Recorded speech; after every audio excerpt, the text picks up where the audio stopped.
We have to make the product really beneficial for the end user, for the same salesperson who's on the call. So forget if the organization can get value out of it, managers, leaders, blah, blah. As long as you don't make it valuable for the seller, the whole thing is going to collapse. So we could probably over-index towards value to the seller, which I think completely accidentally also generated eventually a lot of love towards Gong. There's obviously a lot of hype in the industry right now, but in more seriousness, I have no idea why. I think in 9 out of 10 cases, not that there isn't a 10th, technology augments people. So it gives you more tools. It takes away a lot of the drudgery, increases productivity. I think AI, it does phenomenal things. At the same time, I don't think it replaced the co-work, which is collaboration in the case of product, working with customers in the case of sales, coming up with a strategy in almost all business environments.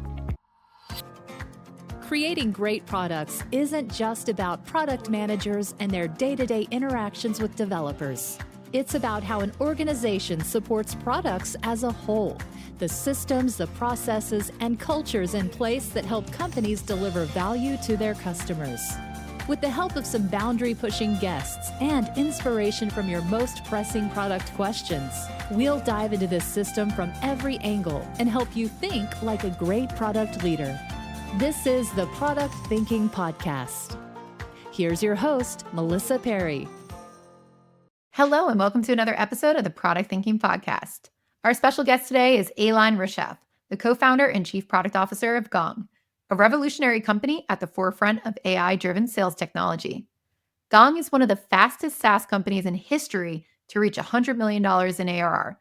It has over 4,000 customers and has been credited with helping sales teams increase their revenue by 29%. Today, we're diving into his journey founding and scaling Gong, as well as how AI is transforming product management and sales. But before we talk to Eilon, it's time for Dear Melissa. So this is a segment of the show where you can ask me any of your burning product management questions, and I answer them here every single week. Go to dearmelissa.com and let me know what's on your mind. Today's episode is brought to you by LiveBlocks, the platform that turns your product into a place that users want to be. With ready-made collaborative features, you can supercharge your product with experiences that only top-tier companies have been able to perfect. Until now.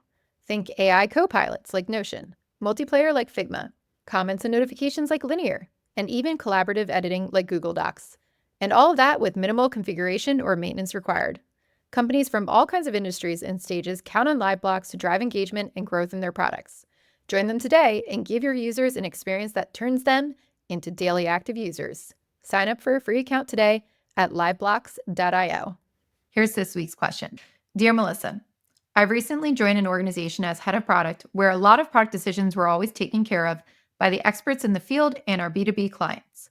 We're now growing our product team and have 5 people. However, the business knowledge is lacking here.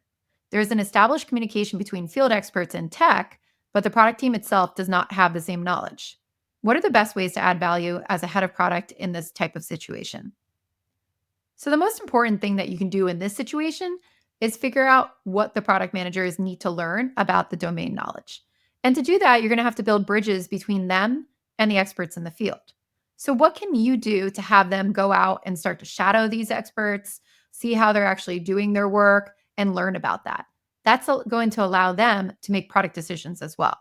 So while not all product managers need to have robust domain knowledge when they come into the job, you still need to learn it along the way.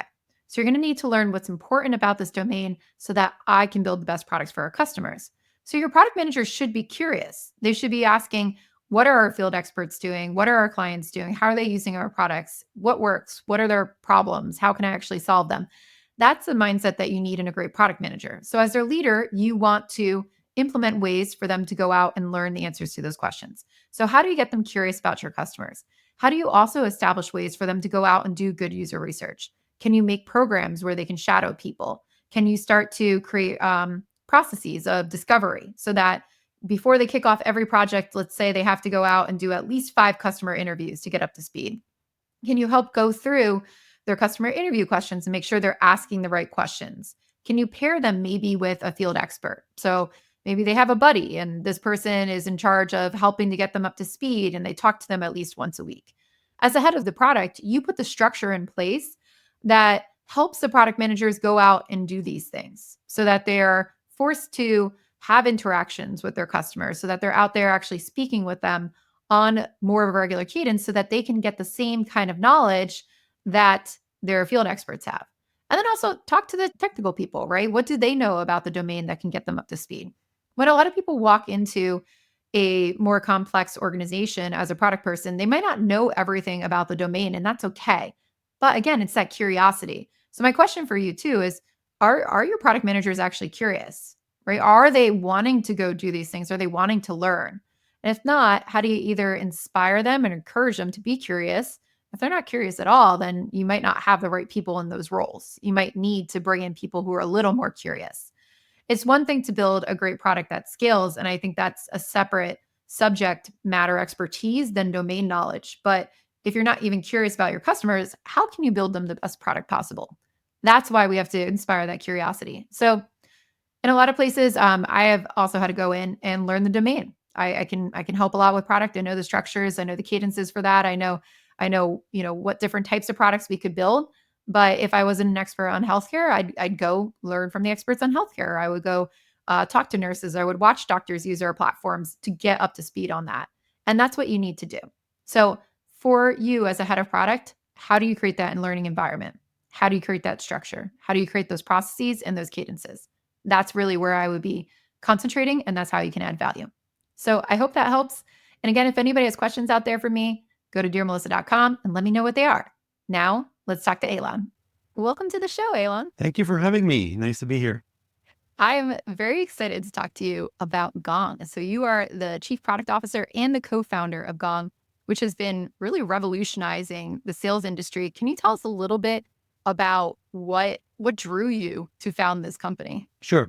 So I actually had a previous company which I had sold back in, I think it was 2013, took a sabbatical, which I recommend to everybody. It's kind of fun time. I was becoming bored, and my partner in crime, Amit Bendov, who's the CEO now, kind of approached me, and he ran a company.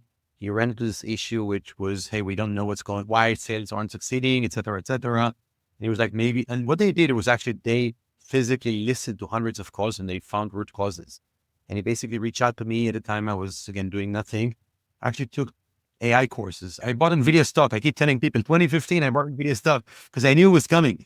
And he was like, hey, can you, well, I didn't sell them afterwards, unfortunately. But so anyway, it's like, can we automate this? I'm like, I just went to this like deep learning course. I think we should able to do it. And what I love kind of enterprise software. I love B2B. I know nothing about B2C. So I'm like, all right, this is B2B.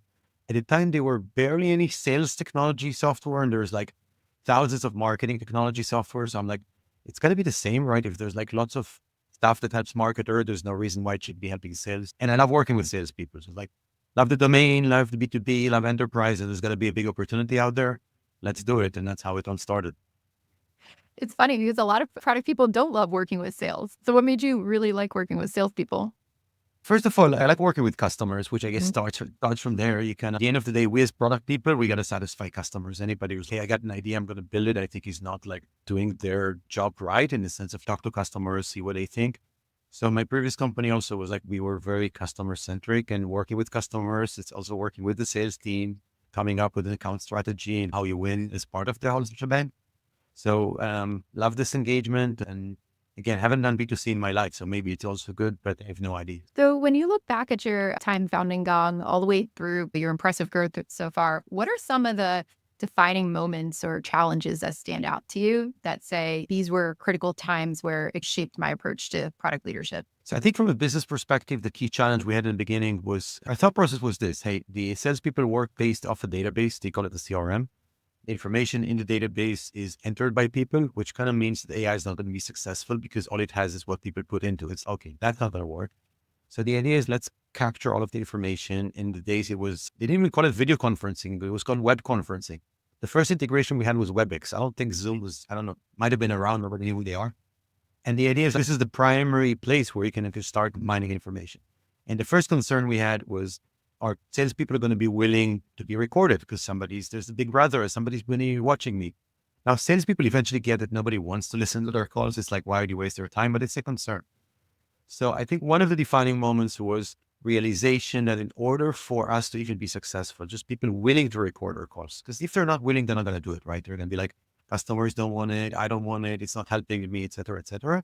We have to make the product really beneficial for the end user, for the same salesperson who's on the call. So forget if the organization can get value out of it, managers, leaders, blah, blah. As long as you don't make it valuable for the seller, the whole thing is going to collapse. So we would probably over index towards value to the seller, which I think completely accidentally also generated eventually a lot of love towards Gong from actually the field. But it was it stemmed all from the notion that it's a survival action. If you don't do this right, the company does not have the right to exist. What were some of those key things that really empowered the salespeople and made them say, hey, I love this thing? It's for example, you can take in call center software, you record calls, the agents never listen to them. It's only the managers. For them, the first thing after the meeting, we sent everybody an email saying, hey, by the way, your meeting is done. It's being analyzed. Here's a few things you might want to know about it. At the time, there weren't LLMs, so you couldn't provide a whole summary, but it was still valuable. Even the fact that you can go back, take notes and whatnot. And that just got to people's inboxes.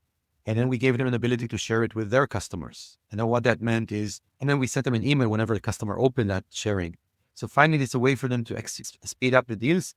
But even the idea of getting to your inbox, the deal is like the meeting is ready. Now it's like obvious, everybody does it that way. But remember, that was 2016. The Zoom did not have recording at the time.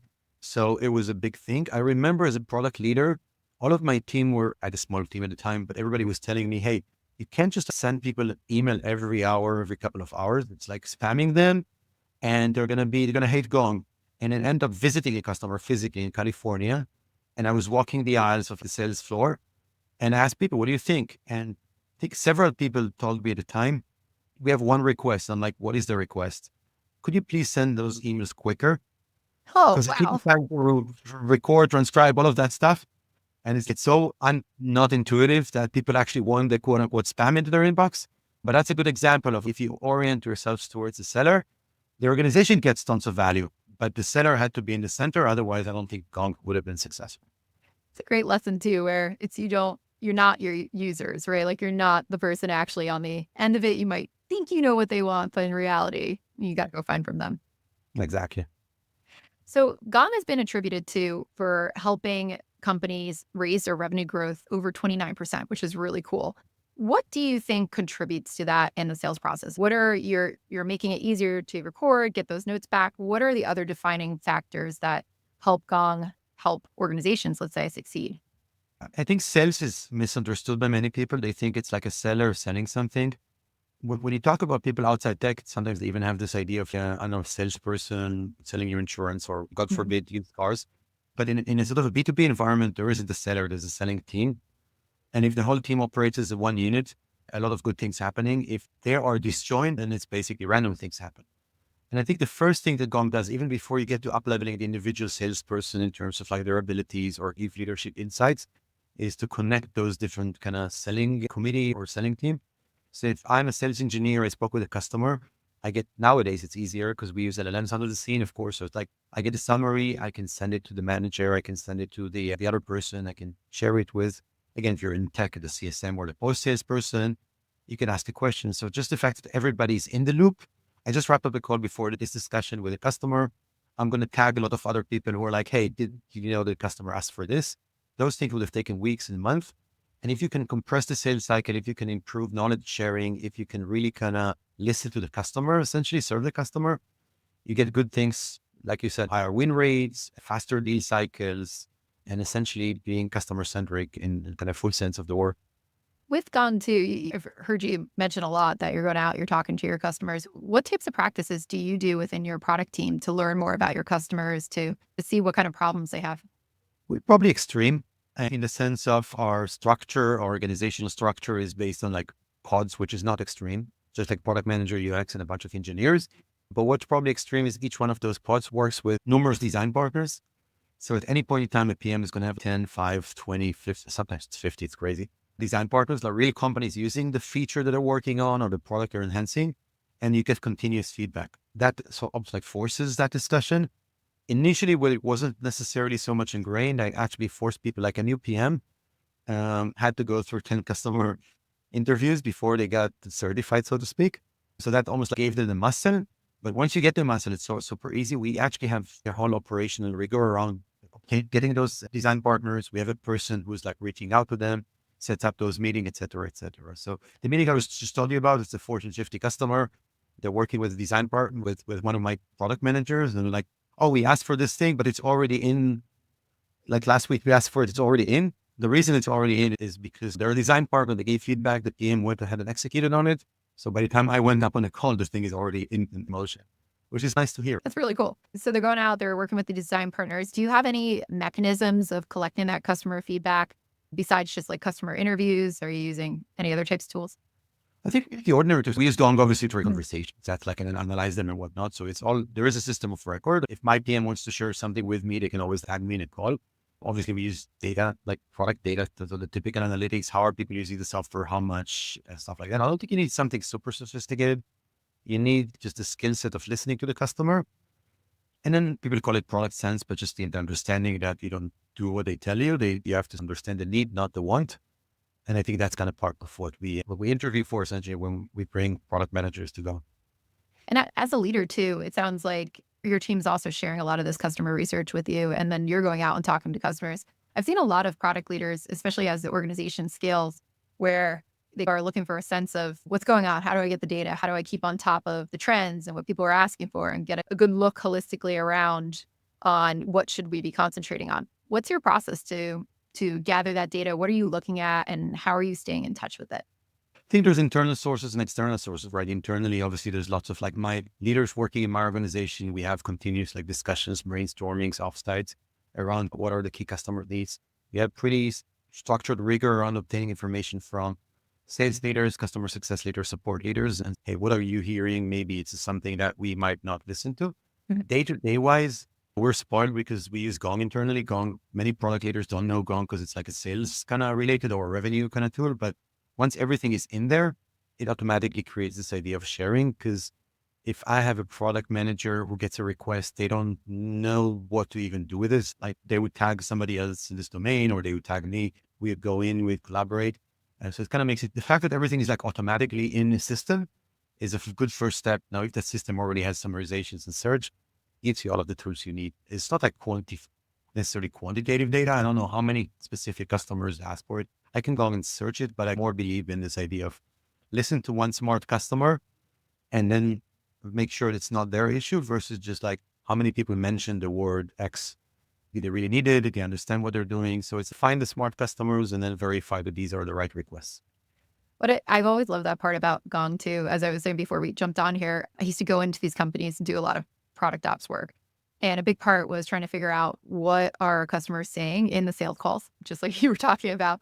And there was really bad notes in Salesforce. Things were scattered all over the place. User research was never condensed. But the companies that used Gong, we could pull all the notes out and actually be able to see like why are why are we winning? Why are we losing? What kind of customers were looking at us? And I was like, man, this makes so much sense. Plus, I could go watch the conversation and make sure it wasn't interpreted differently or there was some kind of why behind there that wasn't captured in the notes or captured in what the salesperson was saying. And I always thought that was just so valuable to product people too, to be able to have that information right there and to have that link back to sales as well. Yeah, I think it's critical. Like at some point you get spoiled, you just get to the fact, like you have access to every single point of evidence and you can always like go back and listen to the tone or listen to the voice or read it like very quickly. It's almost like hard for me to imagine going back to my like previous way of doing business, which is like scheduled call with the customer, it takes 3 weeks and then somebody doesn't show up and takes another 3 weeks, et cetera, et cetera. And so I probably meet customers less than I used to in my previous company, unfortunately, but it's balanced because there's a lot of like, you have access to those discussions. So you don't have to set up a whole meeting just to get a little bit of information. Yeah, and I think that makes it powerful too. So you can actually see a ton of customers at scale and what they're saying, what they're hearing, and then you can figure out where to dive in from there. Exactly. So with Gong, we've been talking about as well, how it uses AI to do a lot of this. And you've been leading the charge here for AI powered agents, revolutionizing the sales side of this.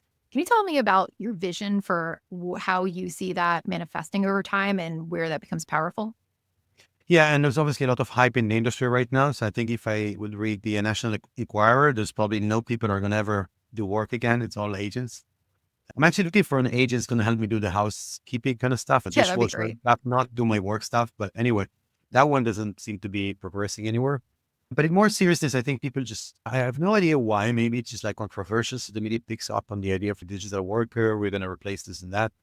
And I think in 9 out of 10 cases, what technology does, and this is like nothing new, it's been in the last 200 years, again, 9 out of 10 cases, not that there isn't a 10th, technology augments people. So it gives you more tools. So I'm still, I studied my typing on a typewriter versus a word processor. I'm that old.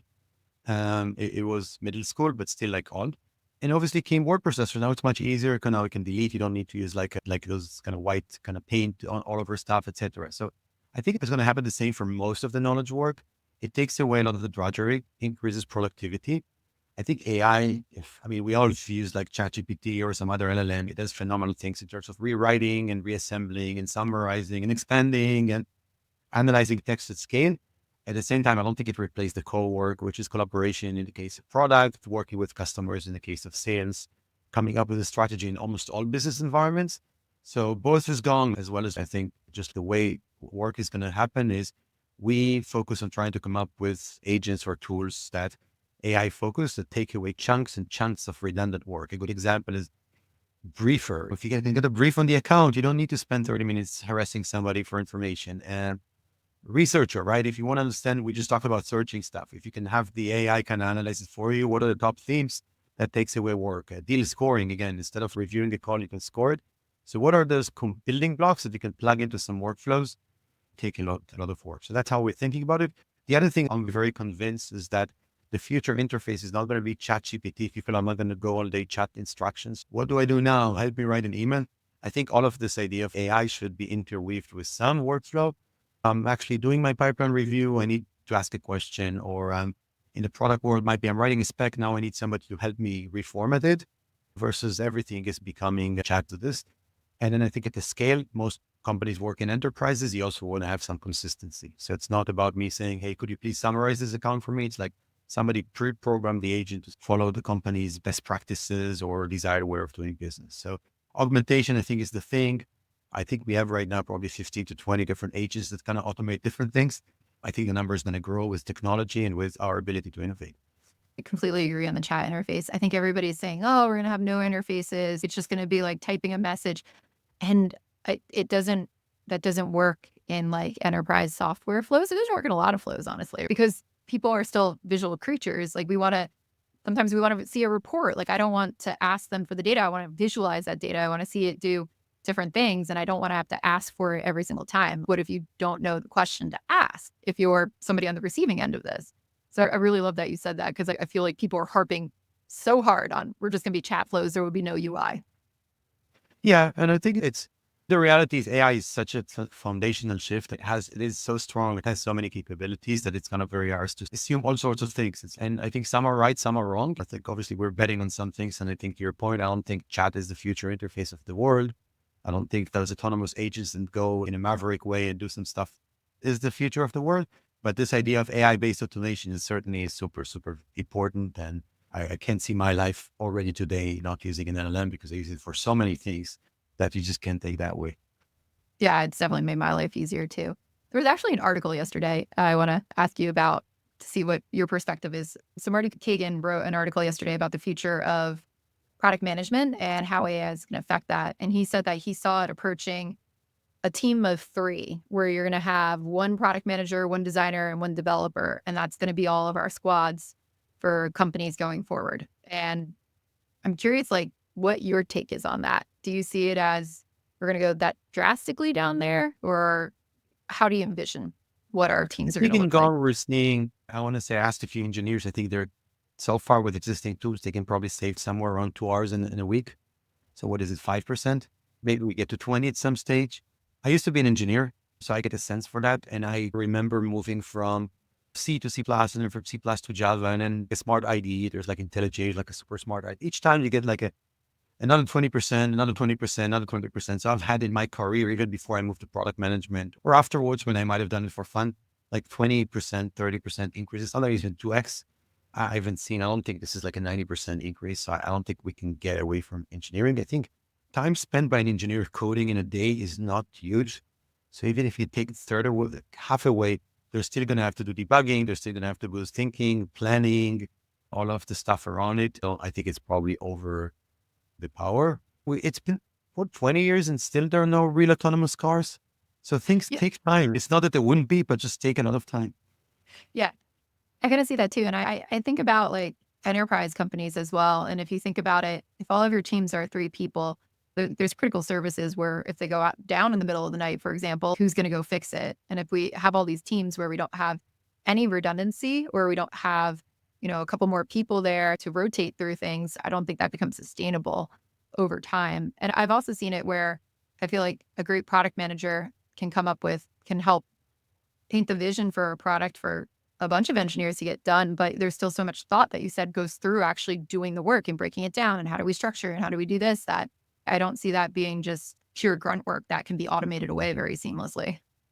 Yeah, exactly. I think what's confusing here is that you can get from 0 to 1 really quickly. Oh, Okay. build me a prototype of an application that is, I don't know, does something, I don't know, plays backgammon or whatever.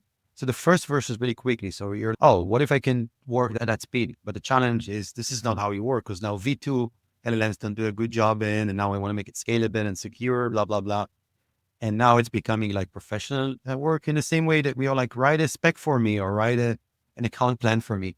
You get like a first draft, Yeah. but it's not the thing that you want in the end. And then you still have to spend a lot of time getting it right. Now in engineering, you can't skip this other 20% because the software is just going to break. Yeah. So I think there's a road ahead, but it's fun. It's fun being at the forefront of this technology.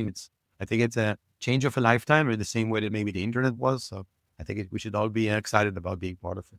I'm excited about it. I think there's so many cool things coming out there too, where I'm going, oh my God, this saves so much time. And it allows us to like be able to be in touch with our customers like you're doing, right? Much faster and in easier ways. It's going to help us build better products. When you look at your product managers, especially the ones working with AI, we always have questions about what should I do as a product manager to prepare for this new world that we're in? What should I be concentrating on? Should I be doing anything differently? What becomes more important now than ever in the advent of AI? What would be your advice? My advice would be, as much as you can in your role, practice it in the sense of try to come up with some AI related features so you get your hands dirty. You can read about it all day long. I can read about developing mobile applications, but until I've used like an iPhone or Android, it's all just reading. So get your hands dirty. I think as part of you getting your hands dirty, I think there's a few things you gotta teach yourself. One is get a good sense of what's possible using AI. Again, it's misleading because it's everything. I heard there's a new AI model that's going to give me like back massage in the morning. Still looking for it. But still, I get a good sense in the same way that every product manager kind of has an intuitive idea that if you need to move a button 30 pixels, that's easy. Or if you want to have a form, that's easy. But if you want to have this, I don't know, sophisticated something that does something else is not as easy. So get the same intuition for AI.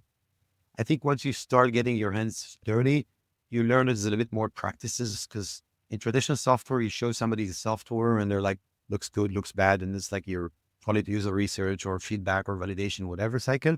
I think with AI, usually there's a piece of data to it. So yes, the chat looks great, but if the text is irrelevant, then the UX is not the thing. The thing is like what kind of information is in the application. So you got to develop your own muscle and practice around how do you start working with customers with real data, which goes back to design partners. You got to have some real data. People are not going to give you feedback until they are utilizing this machine, because on paper, it all looks great. So knowing what AI can do, practice with real data and go through the whole cycle of, oh, it doesn't work well. Can I optimize it? Can I fix it? Did I get it to a point where people are thinking it's good? I think after a few times, you become this really proficient. So that's what I would recommend. Pick something that works and just throw it into your product if you can afford it, if the product makes sense. You've mentioned your design partners, and you said that you have like a team out there that helps recruit them and bring them in. What are the types of activities that product managers at Gong do with the design partners? What are they involved in? What's like the whole gamut of that? It's basically giving them access to the tool, teaching them how to use it. I mean, when I say tool, it's a specific tool that they've built, right? Obviously not Gong itself. They're usually a customer. Very rare cases, it would be a non-customer. So it's a person within a customer organization and they want to try something, guys. We have a new AI researcher, try it out. So you give them access, you show them how it works. By showing them how it works, you already get feedback. People are like, what does this thing do? Why do you call it this? I don't understand that. You watch them do it, you give them some time, and then you set up some sort of a cadence, meet them weekly, bi-weekly, or sometimes it is asynchronous. And you continuously listen and to the point where you either hear silence, and that could be they've lost interest, not a good thing, or they're just using it and not realizing they're a design partner anymore, which kind of indicates the thing is very close to being ready for customers. So that's the cadence. I don't think there's anything super special about it. I think asking the right questions is the key. It's not just do you like it, it's more how much do you like it, how are you going to use it, or is it what kind of impact does it provide? What do I change if that can provide more impact, etc. Asking more of a need questions to just give me feedback, which usually is very tactical. I've had a lot of product people out there complain or say it's really hard to get those people to be design partners, or how do I go out there and try to source these people to make sure that they want to do this, or what do I pitch to them to make them want to talk to me? How do you approach that? So we're blessed. I'll say two things. First of all, at Gong, we're blessed because we're selling to salespeople. Salespeople, some are going to listen to this. I'm going to make fun of them anyway. They just love to talk, right? So you just bring them on the phone. They're going to brag forever. And then they're going to ask them, how's the tool? And they're going to automatically sell it back to you because they're salespeople. Oh, I've used Gong. It's great. It's the best thing. It does this and that. It's awesome. I didn't know we have this feature, but because it's like the type of persona that we have the benefit of working with. And I think each company should benefit from their own advantages and try to work around the disadvantages. One of our advantages as a vendor is our customers are willing to jump on calls. They're very communicative, usually extroverts. And if we were selling to developers, that might have been different. So maybe it's more Slack communication, maybe it's other things. But at the same time, I feel there's always people who are willing to talk. In my career, I've had those like numerous times. I think it's probably not being afraid to ask the question, coming into the meeting prepared, showing genuine interest so people feel like you've listened to them, and then they're willing to talk again. If you just come in as like oh, somebody made me do this, yeah, for sure. At some point, the customer is going to check out. And then for these design partners, are they testers, or would you classify that in that category? I think it's the same. Yeah, we have like alpha, beta. Also, we keep changing all the time, like in naming wise. Is it limited availability versus beta, alpha, or preview? As we mature, we tend to have refining those kind of steps. But in general, it's all the same. It's like beta testers, but really early. I have a story about one of our, we have a product called Forecast, and it was developed. I met one of my RPMs in the kitchen. He was like, I gave it to a design partner. And I'm like, what do you mean it's not ready? It's not even, there's nothing in it. And he was like, yeah, but I gave it to him. And I'm like, we just started developing it.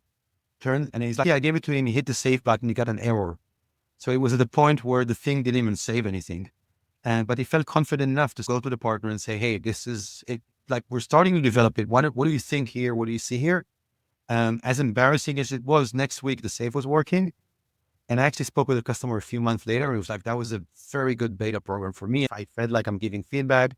Each week, something got better. I felt I'm getting something out of it. So I'm giving you feedback, but then I'm getting a product that isn't my feedback. It's like a collection of people's feedback. So I'm actually learning. So don't be embarrassed to work very early with customers and don't wait until it's beta. Just as soon as you can, as long as this thing just seems to work, just knock it off. I think that's a good lesson for people who are trying to polish everything up to a T before they show it to anybody. Oh, no.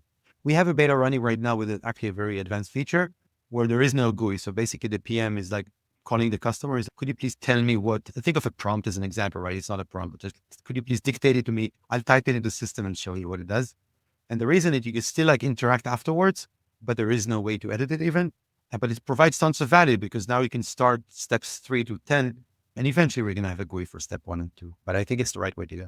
When you look at Gone too, it's grown so fast over the time that you've been alive, basically, and kicking.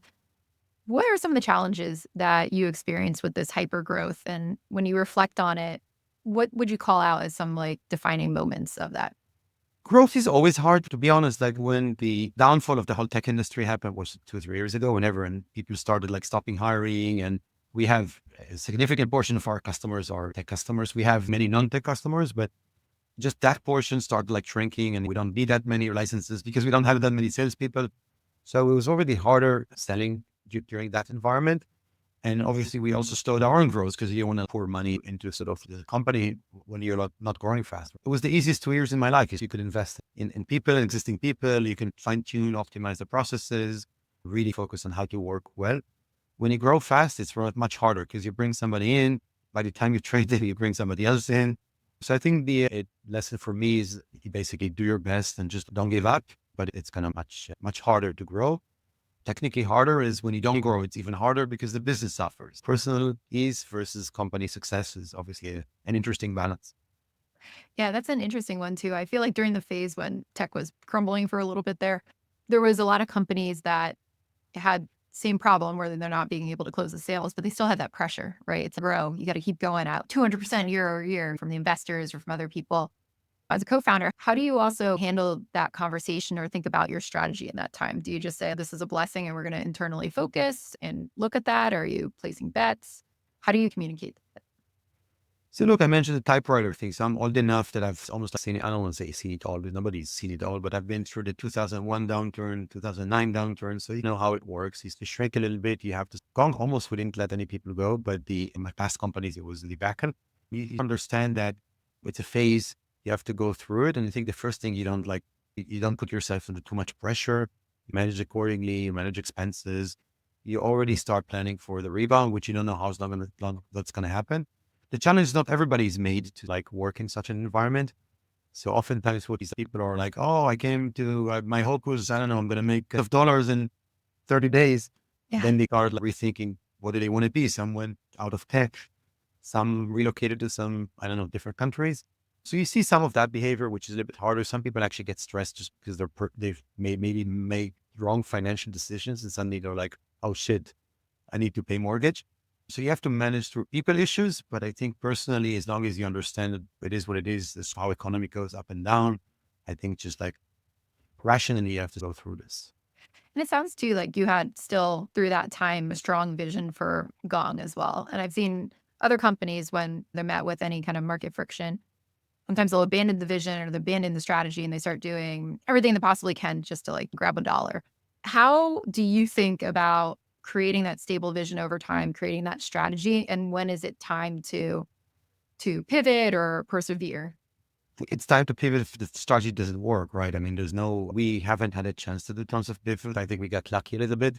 But I think if you're focused on customer needs and you're like, yeah, I know the need exists. I know it's not going to go away. I think that's a very good start versus believing drinking your own Kool-Aid is never a good idea, or your investor's Kool-Aid or the national acquirer Kool-Aid. The other thing I think is a little bit of a strategy thought process where when we started Gong, Amit and I both said, hey, we don't want to have just the Gongs of the world as customers. Yes, we're very successful with tech. Gong is a brand name with tech companies, but we don't want to have just those customers. Nowadays, we have customers, medical, like healthcare and whatnot. And even though I must admit that it wasn't a big success from the beginning, it takes a long time to cultivate these domains that you're less familiar with and get the trust and get the initial cohort of customers that makes other customers want to buy. It's always been in our mindset. So I think it also helps a little bit in the sense of you're less exposed to technology, but also gives you confidence that you're not just relying on one sector. And then you know that people are still going to buy groceries in almost any economy. People are going to buy medicine in almost any type of economy. Lots of things that are less dependent on tech boom being successful. What made you want to do that too? Was it because of diversification at the beginning, or did you have another reason where you said, we don't want to build it just for the gongs? We want to also go after some of these old companies? I think we tend to, especially people in the Bay Area. I don't live in the Bay Area, but obviously I live in the Bay Area. We have offices in San Francisco and whatnot. I think they tend to be centralized around the Bay Area is the world. And there's not too many tech companies in the world, right? So when we started, we were all like, hey, we're only going to sell to software companies, almost like in the Bay Area, right? Only selling B2B in English to the United States, blah, blah, blah. Maybe 5,000 companies worldwide. But if you do the math, it's 5,000 times whatever people pay us. It's not like a huge company. And even if you take all tech companies in the world, it's still like a niche, a big niche, but a niche. And you're never going to sell to everybody because there's always going to be, some customer will be like, we already have something, we built something, you have to, migrate to my environment to do something, whatever. So I think if you want to think big, and that was our intent, right? Successful or not, I think you have to assume you're going to be able to sell to more than just one vertical. I'm trying to think if there's any really successful top 50 software company that is just focused on one vertical. Maybe there is. I don't think there's too many. Yeah, probably not too many. Yeah, that's a really good foresight from the beginning right there. So we talked a little bit about the future product management when it comes to AI. We talk a little bit about sales. How do you see the industry of sales evolving over time? We've got these different technologies, but just in general as well. So I think the one thing that's going to stay is the customer communication. There's bots now and agents and whatever, but I don't think buyers are going to want to talk to a bot. I've seen companies try that, didn't work out. I don't think that's going to change. So I think the key function, which is working with the customer, explaining, educating, creating the relationship, that's going to stay. I think there's an element of personal communication that's going to stay. I want to write you an email. I want to do specific things I want to say in the email, even if AI helped me write it. I think what's going to go away is a lot of the drudgery, entering data into systems, CRM systems or whatnot. I think that's going to completely go away. I think the idea of going out of a meeting and telling somebody else what happened in the meeting kind of stuff will go away. Even preparation, if you have AI already like brief you and create all of the information you need, it's going to go away. So all in all, I think it's going to become a better profession in that people are focusing. We talked before about like salespeople wanting to talk and being extrovert. What salespeople, the reason they like their job is the interaction with customers. I'm yet to see a salesperson who, yes, I had to enter 5 fields into the CRM. That made my day. So I think it's going to take away all of the stuff they hate and keep them with the stuff they like. And it's going to make them also more productive. Unfortunately for the professionals, I think it probably means like larger quotas in, I don't know, 2 to 3 years. You're going to be held accountable to produce more. I think for now, we are all kind of living in the AI is optimizing, but people don't know how to hold us accountable to that optimization. But I think it's going to be a much better profession. Yeah. And it sounds like the relationships is going to be the core of it. I think relationships. And again, some people have the idea of a used car salesperson as a mental model of a salesperson, but the true in a B2B environment, essentially a good B2B seller is a trusted advisor. It's a cliche, but the good ones are. So they have a relationship with the customer, they get what, and then they can recommend, guide systems. Because if you just go to a spec, you can compare Gong with maybe, I don't know, dozens of tools that do something in the sales domain, and they're going to probably have a check mark next to each feature that Gong has, whether it's true or not, or whether it's, but obviously the output that eventually those tools can provide is not the same. And the reason is there's a little bit of like specificity around what does it mean to have a capability? What does it mean to roll it out? How can it work within an organization? And I think that's the role of a salesperson to mediate that capability, not just in software. It could be for heavy machinery. It could be for medical devices. It could be even for insurance. So you need this versus that. I don't think that one will easily go away. Yeah, definitely. So, Eilon, one question for you before we leave. When you look back on your product management career, your product leadership career, what would you tell your younger self? Oh, there's so many things. Like, look, my previous company was a debacle. Not debacle, but we sold it eventually, but we didn't even give the investors their money back. So I think we made every mistake in the book. All the way from not focusing on the right customers to really kind of not listening to the Jeffrey Moore crossing the chasm, which is focused. And like I mentioned in Gong, we focused on like this very small segment and went up. I think my previous company, we had Estee Lauder, Cisco, and American Express's first customers. It's like, there's no way for you to scale that thing. So it's a strategic element of understanding how to do strategy more than anything else. I think the other thing is we talked about market size. I think probably thinking about what the market size is like super important because we all like ideas. Oh, I want to build something that does something. How many companies need that or how many people need that? So more like if you kind of shoot in the right direction initially. So maybe the thing I would tell myself is do those kind of things, listen to other people and actually follow this. And then at least if you're in the right market, that's good enough. It's growing. Then you can kind of find your spot, even if you're not a huge success. If you go after a small market or in non-existing market or something that isn't like a real ICP, I think there's too much likelihood to succeed. There's exceptions to everything, but you don't want to be the 1% that is different. I think that's great advice for people out there who are getting started or even product managers working at companies. Pay attention to your customers, really look at the market there. Great advice. Thank you so much for being on the podcast. If people want to learn more about you, where can they go? I think easy is just being me on LinkedIn. I tend to be way more responsive than what one may expect. So any questions, any thoughts, ideas. Also hiring, if you want to come work for Gong, same idea. Excellent. We will post all of those links on our show notes at productthinkingpodcast.com. With links to talk to Eilon. We'll post about Gong and hiring as well. And we'll post all of those things there. So go to productthinkingpodcast.com. Thank you so much for listening to the Product Thinking Podcast. We'll be back next week with another amazing guest. And in the meantime, if you have any questions for me, go to dearmelissa.com and let me know what they are. We'll see you next time.